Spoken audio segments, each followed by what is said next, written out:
Ever struggled with sharing your PowerPoint presentation on Zoom? Whether it's for a class, work meeting, or webinar, knowing how to do this seamlessly can save you time and stress. Today, I'll guide you step by step so your next presentation goes off without a hitch. Start by opening your PowerPoint on your computer and make sure the presentation you want to share is ready. Double check that your slides are in order and everything looks exactly as you want it to.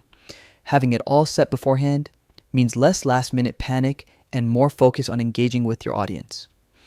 Once your presentation is open, look at the top right corner of the window. You'll find the Share button. This is where the magic begins. Click on it, then select Share again to reveal additional options. Here, you'll see the choice to copy a link. This link is your key to letting others access your presentation directly. Now, head over to your Zoom meeting and open the chat function, paste the copied link, and send it to all participants. With this, everyone in your meeting can follow along at their own pace while you guide them through your slides. It's simple, efficient, and makes sure no one misses a detail. By mastering this small but powerful skill, you're not just sharing slides. You're presenting like a pro in the virtual space. Next time you join a Zoom meeting, you'll do it confidently, smoothly, and without a hitch.